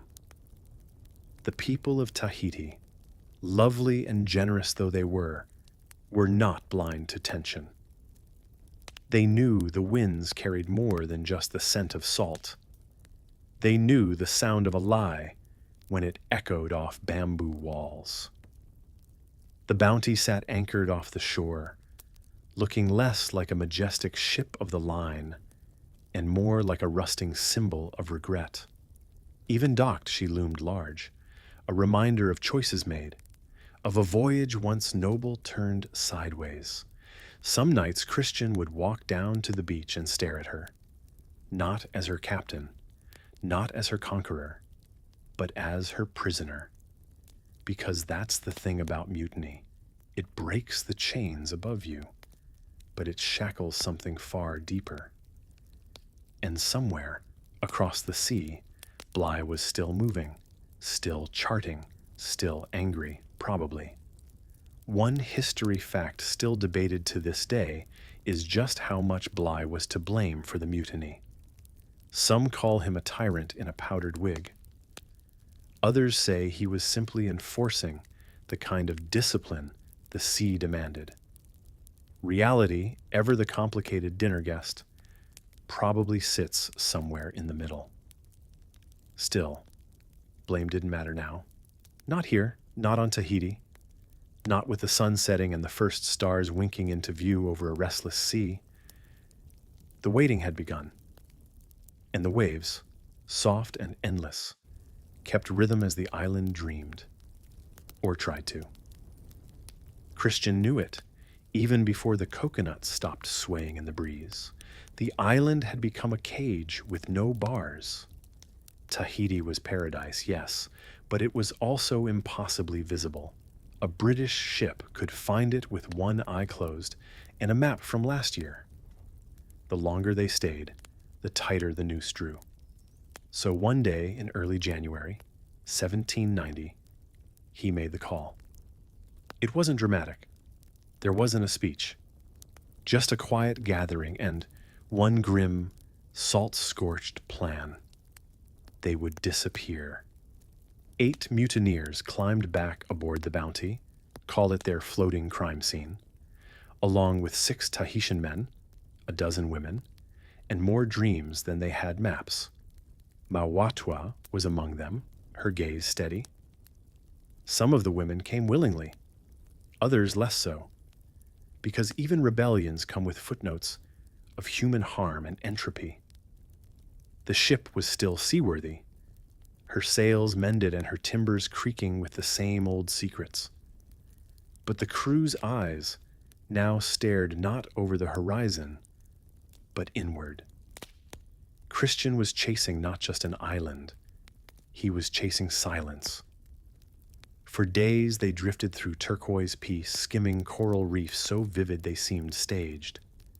The Pacific, like the universe's largest mood ring, shimmered with teasing calm.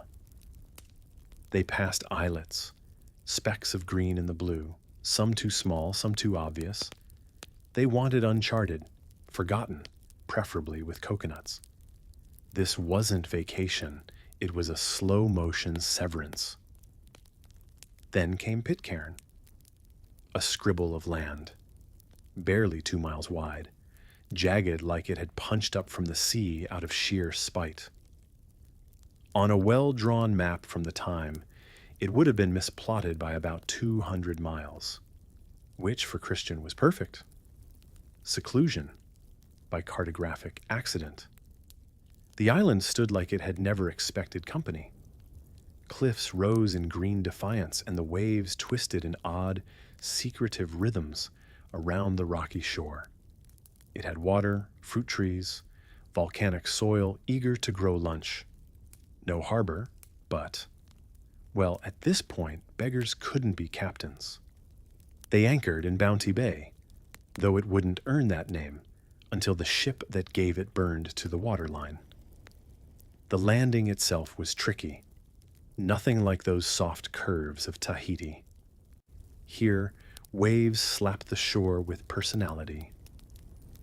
The new settlers had to haul supplies up awkward slopes, helped, or occasionally hindered, by goats, who'd apparently already claimed the place. The moment they decided to stay was not grand or poetic. It was when they realized no one was coming for them here. No ship, no law, no return. The decision to burn the Bounty came fast. Fire, after all, is a permanent kind of goodbye. They salvaged what they could: nails, ropes, timber, a few iron fittings, anything not nailed down, and some things that used to be. Then, on a still night, under stars so bright they might have been staring back, the torching began. The flames licked up the mast, swallowed the rigging, and wrapped the hull like a final embrace. It cracked and groaned, a ship dying in its sleep. The last connection to their past blistered into the air with the scent of tar and salt and consequence. The sea glowed orange. For once, it didn't resist. Some watched in silence, others wept. One mutineer reportedly laughed, a sound too sharp for the space between jungle and sea. Christian stood apart, his face a mask of decisions made too late. The glow illuminated Mauatua's face, unreadable. They were castaways now, but by design. No sails, no compass, just land, trees, and each other. Which, let's be honest, is a terrifying premise for any community. Here's the mainstream history fact. That fire, romanticized in art and slow-motion memory, was both symbolic and strategic. Burning the ship meant no one could leave. Allegedly, Christian ordered it, but some disputed that. There's a version of the tale where the ship burned manually and democratically. Others say it was spontaneous, either by accident or by one particularly enthusiastic rebel. But in every telling, the fire is final. The bounty, the very word, becomes legend on a tide of smoke. Life on Pitcairn began with optimism and awkward introductions. 12 women, 8 British men, 6 Polynesian men, which, if you're doing the math, is the groundwork for a reality show with steadily decaying civility. The women tended gardens, cooked, raised children. The men built shelters and plotted vegetable-based utopias. At first, it probably felt like starting over. A Robinson Crusoe reboot, minus the book deal. But if you think paradise forgives everything, you haven't tried group living with uneven power dynamics and a shared trauma resume. Tensions lingered like the smoke from the ship. The Polynesian men quickly realized they were not considered equals. The British mutineers, despite having abandoned king and navy, somehow held tight to their colonial pecking order. And honey, that was not going to end well. But on that first day, after the flames died and the ashes cooled, there was only silence. The kind of quiet that sits in your ribcage. Bird calls, yes, and waves, but no footsteps, no sails on the horizon, no bligh, no orders, just ocean in every direction and a wrecked past smoldering gently on the tide. Christian walked the high ridge overlooking the bay, his boots crunching over volcanic rock. He didn't say much, but he probably thought everything he'd done led exactly here. Every cruelty, every kiss, every failed attempt at control. And now he had none, just days ahead, stitched together with guesses. The women began weaving bark cloth, planting taro, singing in the dusk. Children played with sticks as if they weren't born from mutiny. Life, ever persistent, began again. And down below, Bounty Bay forgot how to hold a ship. Half a world away, in the soft drizzle of a London morning that never quite becomes day, a different kind of ship was making ready. HMS Pandora sat moored in Portsmouth Harbor in the early days of November 1790, all rigging taut and brass polished, looking every inch the stern emissary of royal justice. She was a handsome fifth-rate frigate, strong, fast, and unmistakably British. In that way ships often are when their decks smell faintly of tar and tea under constant rain. At her helm, Captain Edward Edwards had taken command, a man reportedly carved from the very salt crust of his own discipline. He was not the sort of captain who sang sea shanties with his men or let his hair down. He probably didn't even take his hat off indoors. Edwards had his orders rolled tight and sealed like musket cartridges. Sail to the South Pacific, find the bounty, and bring the mutineers to justice. Dead or alive wasn't mentioned, but given Edwards' general tone, the "or" sounded optional. It had been nearly a year since Lieutenant Bligh had returned to England lean and sunburned from his 3,600-mile open-boat odyssey across the Pacific. He arrived starved but unbroken, with a tale that made Parliament's hair stand on end and their monocles fog. Mutiny, Tahiti. A loyal few abandoned, a ship lost to rogues. And now. Now it was time for something England considered sacred: paperwork and vengeance disguised as paperwork. The Pandora left England in November 1790, slicing through Atlantic swells with all the subtlety of a tax audit. It was a mission wrapped in questions. Who had joined the mutiny and why? Were they hiding? Dead? Married to island royalty? Or worse, living tropical retirements with no intention of answering for anything? Edwards, who had all the warmth of a poorly lit courtroom, ran his ship with discipline that made Bligh look cuddly. The men grumbled, of course, they always did. But there's something fascinating about how the fear of punishment can make even constant seasickness seem like a manageable side hustle. Edwards was not a man who suffered fools, or really anyone, gladly. It took them over 4 months just to reach Tahiti, sailing the long curve around Africa, through hot winds and tangled currents. By March of 1791, the Pandora anchored off the coast of that same island that had so famously unspooled the Bounty's discipline. But Tahiti now was cautious. Word of the Pandora had reached the shore before her anchor did. The island still bore the soft echo of Fletcher Christian's departure. And though most of the mutineers had vanished with him, not everyone had left. Some had stayed behind, 14 men in all, depending on which account you believe and how dramatic you like your numbers. Now, here's a curious detail. While historians agree that a group of mutineers remained in Tahiti, there's still some disagreement about how willfully they stayed. Some say they chose island life over the open sea. Others insist they were left behind involuntarily, Mutiny's version of "you're not invited." Either way, when Edwards stepped ashore, he knew he'd found at least part of his prize. The Pandora's Marines searched the island with grim efficiency, locating the mutineers one by one. Some resisted, most didn't. It's hard to argue with a Royal Navy musket aimed politely at your tropical retirement. Among those apprehended was Peter Heywood, a midshipman who'd been just 18 at the time of the mutiny. He'd actually tried to learn Tahitian while living among the islanders and had reportedly become quite fluent. Possibly the only man in Navy history who could plead for clemency in 2 languages.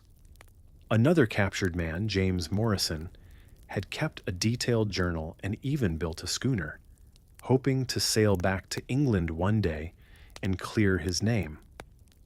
Unfortunately, schooners don't outrun Royal Navy warrants.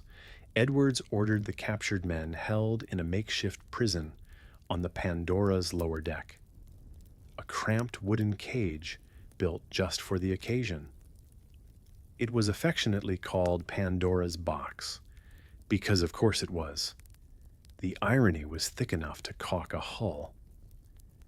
Imagine being locked away inside a mythical metaphor, surrounded by barrels of salted pork, and the knowledge that justice was less of a theory and more of a logistical nightmare.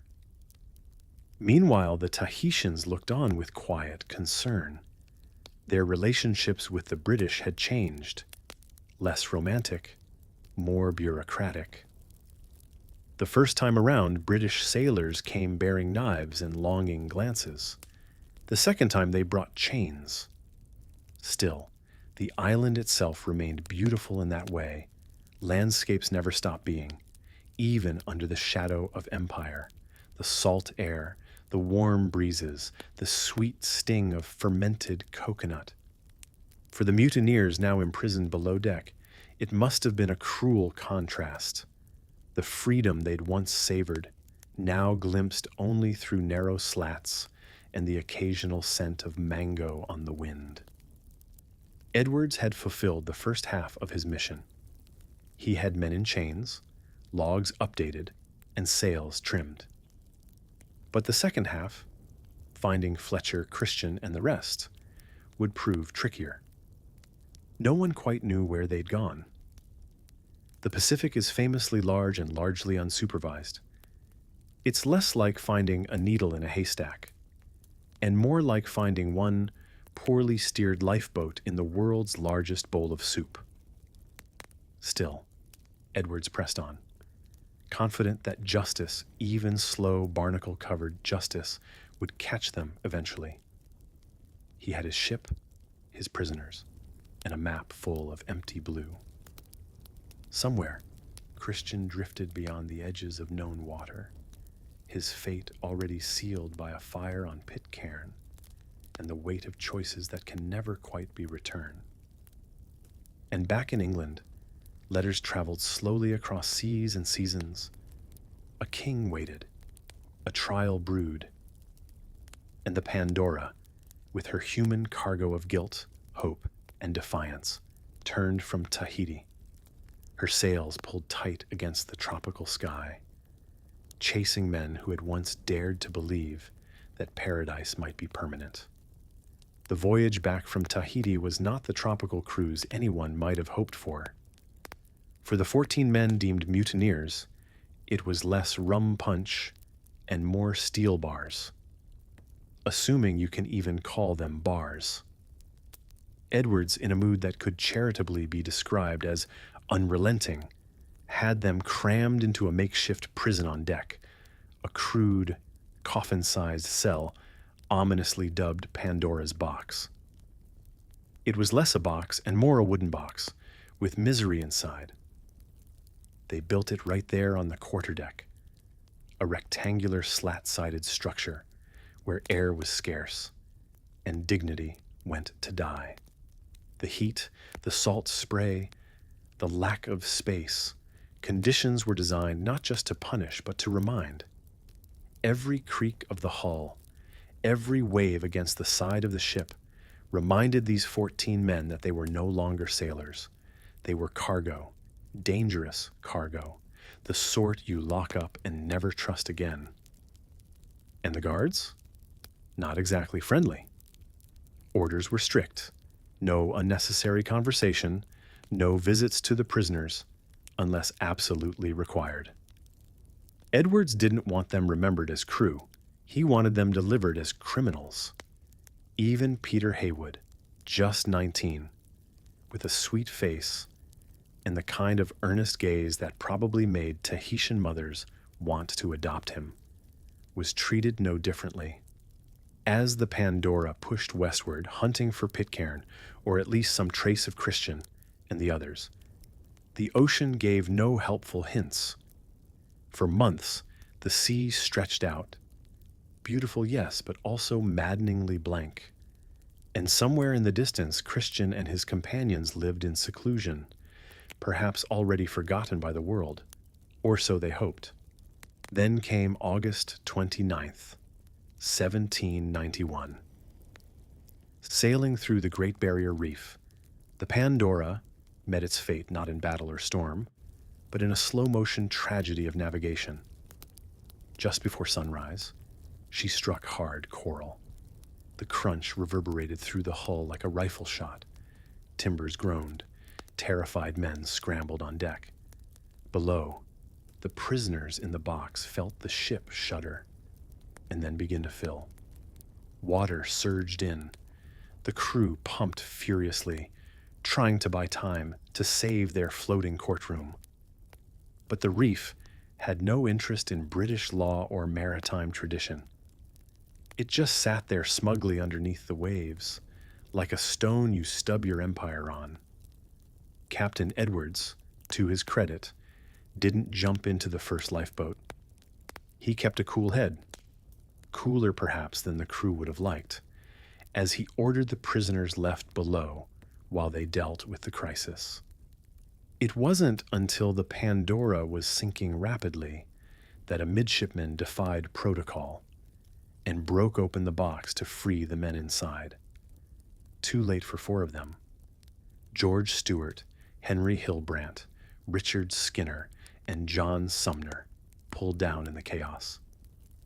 They died nameless to the sea, remembered in court records, in letters home, in the haunted silence that followed.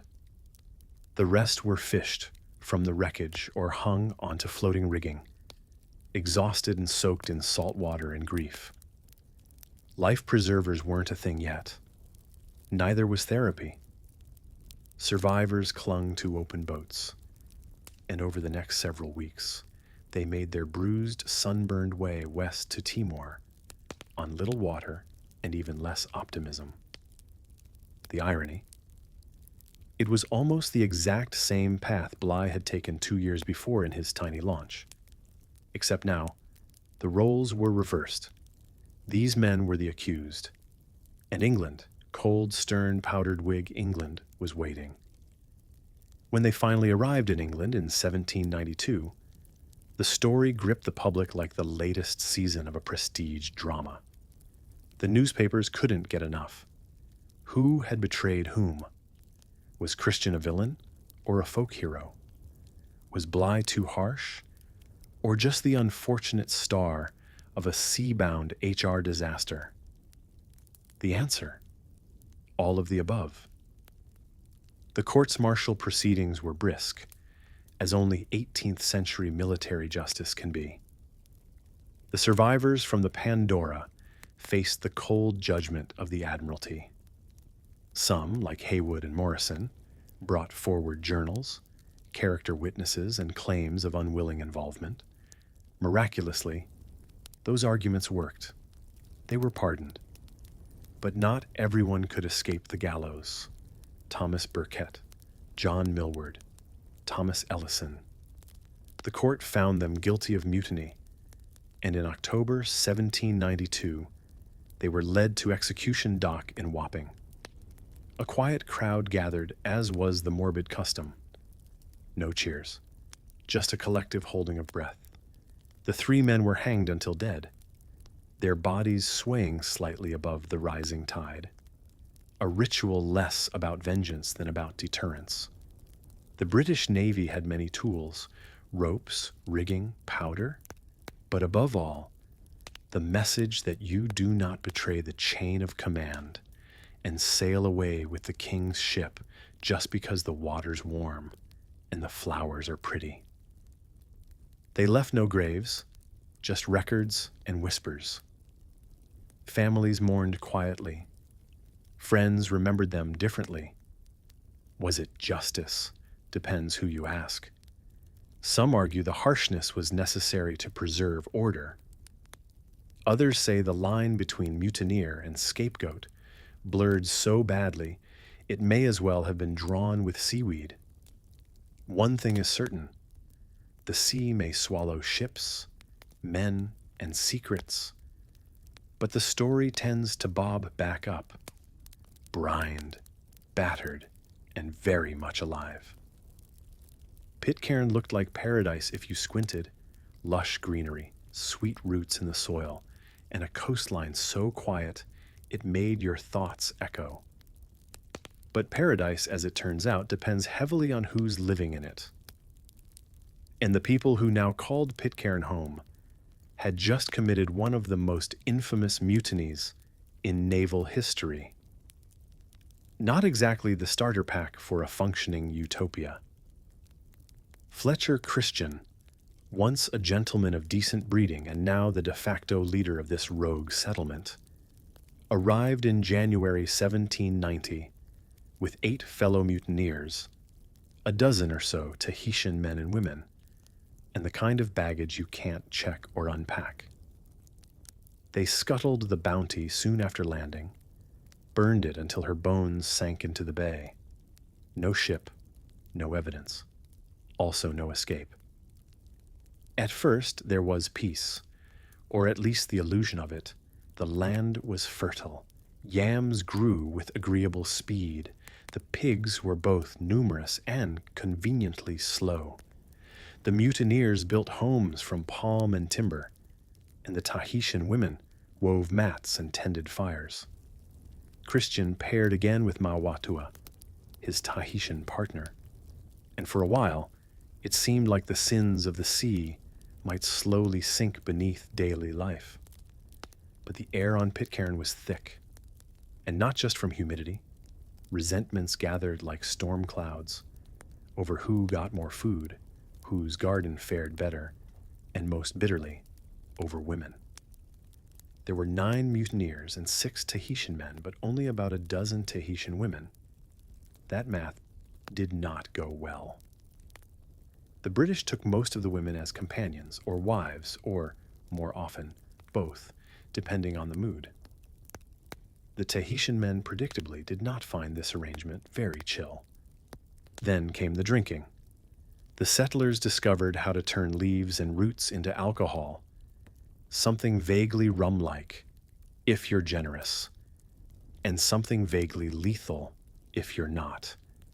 It was strong enough to ignite tempers and dull judgment, which was already in short supply. Arguments flared, knives came out. The island's peace cracked, and once the blood started flowing, it didn't stop. Fletcher Christian, the face of the mutiny, the man who'd once argued for liberty or death, was one of the first to fall. The details are murky. Some say he was ambushed, others that he tried to mediate and got caught in crossfire. What's generally accepted is that he died violently, possibly with a musket ball or a bludgeon, and most likely sometime in 1793. His body was never formally buried, just vanished into this tiny island theater where loyalty had turned into paranoia with excellent aim.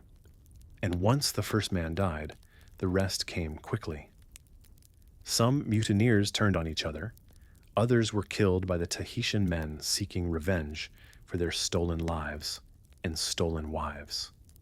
One man, William McCoy, reportedly invented a still and drank himself into madness. He eventually leapt off a cliff, either by drunken boldness or desperate escape. Same energy either way. By 1794, only 2 of the original mutineers remained alive, Edward Young and John Adams. And Young didn't make it much longer. He died of asthma or internal injuries or perhaps complications from too much fermented root beer. No one's quite sure. Again, the history is as cloudy as that homemade liquor. And so John Adams, sailor mutineer and by some miracle survivor, was left the last man standing. Now, Adams hadn't exactly been a standout figure during the mutiny. He was one of the quieter ones, not a leader, not a philosopher, mostly just trying to steer clear of both Bligh's wrath and Christian's idealism. But when the dust settled and the island's population was mostly women and children, he stepped into a new role, reluctant patriarch. It helped that he found something unexpected: religion.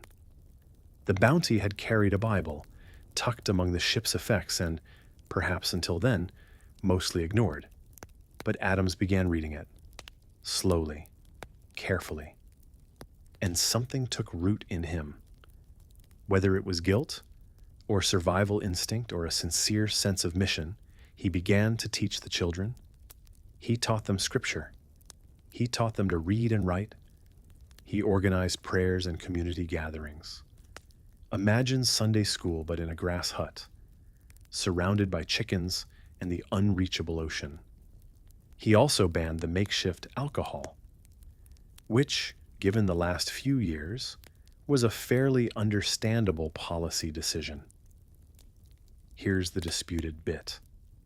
Some say that John Adams reinvented himself utterly, that he became a beacon of morality, the pious father of a tiny Christian hamlet. Others point out he was still a mutineer, still complicit in the earlier violence, and maybe just got very lucky that everyone else was too dead to argue with him. But by the time British ships finally rediscovered Pitcairn in 1808, what they found was kind of stunning. A well-tended group of about 30 people, women, children, and one very weathered man who greeted them with humility gray hair and an open Bible. He introduced himself as John Adams, a name the British knew well, even if they'd assumed it belonged to someone long buried. They didn't arrest him. Maybe it was the children. Maybe it was the peace. Maybe it was that after all that had happened, no one else really wanted to start another trial. Whatever the reason, Adams was allowed to stay. He lived until 1829, the last of the mutineers. He died surrounded by those who called him father, grandfather, teacher, and friend. His grave remains on Pitcairn, marked with a stone and the kind of calm that might finally, with enough time and prayer, be called redemption. South not quite paradise, not quite ruin. Pitcairn proved that even in the most remote place on earth, human drama will find you, colonize your mango trees, and light stuff on fire. But it also proved, in its strangest way, that you could build something new from broken wood and borrowed names, even if your foundation was soaked in blood. When the American whaling ship Topaz drifted into view of Pitcairn Island in 1808, the sea was uncharacteristically still, as if it too were holding its breath. The island looked like paradise carved in miniature, steep cliffs rising from the Pacific, cloaked in green and completely uncharted. To the crew of the Topaz, it must have felt like stumbling upon the world's most secret garden. Except, unlike a garden, this one came with stories. When the Americans stepped ashore, they expected, well, maybe endangered birds, maybe coconuts. They did not expect to be greeted by a group of fair-skinned children speaking a strange, musical version of English, polka-dotted with Tahitian. Their guide? A surprisingly composed older man named John Adams. This was the moment the world rediscovered the bounty, or at least what was left of it. The ship itself had been torched and sunk nearly 2 decades before, its timbers now part of local homes or drifting quietly in the reef. But the legend was about to rise from the waves again, blink salt from its eyes, and politely announce, "We have some explaining to do." Adams welcomed the sailors with the kind of cautious hospitality you might expect from someone who didn't know whether visitors would bring rum or justice.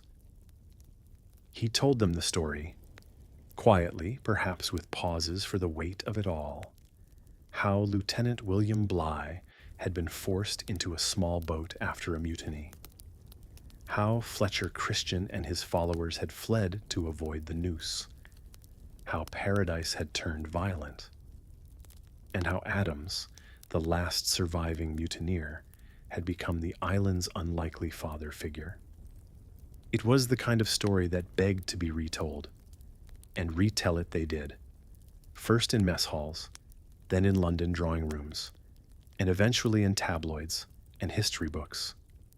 The tale had everything: brave sailors, exotic islands, betrayal, romance, a bit of jungle justice, and, if you squinted hard enough, a moral. Only problem? No one could decide what that moral was. Was Fletcher Christian a noble rebel, rising against tyranny? Or a cowardly deserter with a flair for melodrama? Was William Bligh a cold-hearted disciplinarian, or a brilliant navigator, wronged by treacherous men? Historians have been chewing on that shoelace of an argument ever since. Here's what we do know, though. Bligh survived his 3,600-mile open-boat voyage to Timor, a feat so impressive, even people who disliked him agreed it bordered on miraculous. He reclaimed his career, went on to map parts of Australia, and eventually became Vice Admiral of the Blue. Not bad for a guy whose most famous voyage ended in mutiny. One could argue that he outran the shame by simply outliving it. Fletcher Christian, on the other hand, never escaped his myth. His death remains part fact, part fog. Some say he was killed in a drunken fight in 1793. Others whisper he faked his death and made it back to England, living the rest of his days somewhere in the Lake District, sipping tea and avoiding eye contact in pubs. It's not a very likely theory, but let's be honest. History has made room for stranger returns. Back on Pitcairn, the legacy of the bounty was growing, literally. The children of mutineers and Tahitians now ran along the cliffs, swam in tide pools, and carried two worlds in their blood. Most had never seen a ship before. The Pacific was both their birthplace and their prison. They prayed in a makeshift chapel, learned to read thanks to Adams and a salvaged Bible, and inherited the tangled morality of the people who'd founded their home. It's strange to think how an event so rooted in violence and desperation could evolve into a society focused on peace and survival. But that's Pitcairn for you, equal parts cautionary tale and living experiment. Even today, the descendants of those mutineers live there, albeit in very small numbers. The population hovers below 50, a figure so low it makes neighborhood barbecues into town-wide events. The island operates on slow time, where days are marked by tides and the occasional cargo drop. Their voices still carry that unique lilt, a blend of 18th century sailor slang and Tahitian vowels. Imagine if a Jane Austen character had a laid-back Polynesian cousin who liked fishing. That's the vibe. As for the bounty itself, it's well and truly gone, but also not. Replicas have been built, burned, and rebuilt again. Films have been made, some noble, some accidentally hilarious. Marlon Brando even married his co-star after filming one version, proving that even actors aren't immune to the seduction of shipwrecked romance. The bounty sails on in books, museums, and regrettable tattoos. It has become a symbol, though of what depends entirely on who's telling the story. Some say it speaks to the darkness of unchecked power. Others say it's about the cruelty of the sea, or the tragedy of men who thought paradise would save them from themselves. And maybe it's all of those things, or none. Maybe the point isn't to solve the story, but to let it wander, like Bligh in his launch boat, like Christians searching for a place that didn't exist, like a whaling ship that stumbled upon a forgotten island and found the past alive and well, breathing through coral reefs and whispered through children's games. Because history, as it turns out, doesn't always wrap itself neatly in lessons. Sometimes it hides on a distant rock in the Pacific, waiting for someone curious enough to knock and ask for tea. And if you're lucky, John Adams, or someone like him, might come to the door.